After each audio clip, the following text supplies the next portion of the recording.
ಪರಿಸರ ಸ್ನೇಹಿ ಗಣಪತಿ ಮೂರ್ತಿ ತಯಾರಿಕೆಯಲ್ಲಿ ಹೆಸರುವಾಸಿಯಾಗಿರುವ ಹಳೆ ಗಾಂಧಿನಗರದ ಮೂರ್ತಿ ತಯಾರಿಕಾ ಸುನಿಲ್ ಸಿದ್ದಪ್ಪ ಆನಂದಾಚೆ ಅವರ ಕೈಯಲ್ಲಿ ಹುಣಸೆ ಬೀಜದ ಗಣಪ ಮೂಡಿ ಬಂದಿದೆ. ಕಳೆದ ವರ್ಷ ರುದ್ರಾಕ್ಷಿಗಳಿಂದ ಗಣೇಶ ಮೂರ್ತಿ ಮಾಡಿದ ಸುನಿಲ್ ಅವರು ಈ ಬಾರಿ ಮತ್ತೊಂದು ವಿನೂತನ ಹೆಜ್ಜೆ ಇಟ್ಟಿದ್ದಾರೆ. ಮರುಬಳಕೆಯ ದಿನಪತ್ರಿಕೆಗಳು ಹಾಗೂ ಕಾರ್ಡ್ಬೋರ್ಡ್, ಹುಲ್ಲು ಹಾಗೂ ಹೇರಳವಾಗಿ ಹುಣಸೆ ಬೀಜಗಳನ್ನು ಉಪಯೋಗಿಸಿ 8 ಅಡಿ ಎತ್ತರದ ಸುಂದರದ ಗಣೇಶ ಮೂರ್ತಿ ನಿರ್ಮಿಸಿದ್ದಾರೆ. ಸುನಿಲ್ ಆನಂದಾಚೆ ಅವರು ಬರೋಬ್ಬರಿ 2,21,111 ಹುಣಸೆ ಬೀಜಗಳನ್ನು ಬಳಸಿಕೊಂಡು ಈ ಗಣೇಶ ಮೂರ್ತಿ ತಯಾರಿಸಿದ್ದಾರೆ. 35,000 ರೂಪಾಯಿ ಖರ್ಚಾಗಿದ್ದು, ದಿನನಿತ್ಯ ತಮ್ಮ ಇತರೆ ಕೆಲಸಗಳ ನಡುವೆ 1-2 ಗಂಟೆ ಬಿಡುವು ಮಾಡಿಕೊಂಡು ಮನೆಯವರು ಹಾಗೂ ನೆರೆಹೊರೆಯವರ ಸಹಕಾರದಿಂದ 1 ತಿಂಗಳುಗಳ ಕಾಲ ಈ ಗಣೇಶ ಮೂರ್ತಿ ತಯಾರಿಸಿದ್ದಾರೆ.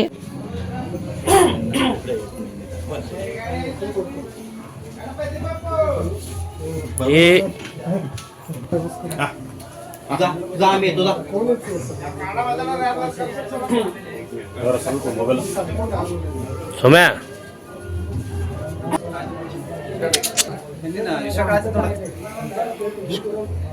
ಎಲ್ಲನ ಬಗ್ಗಿದಾನು ಈಗ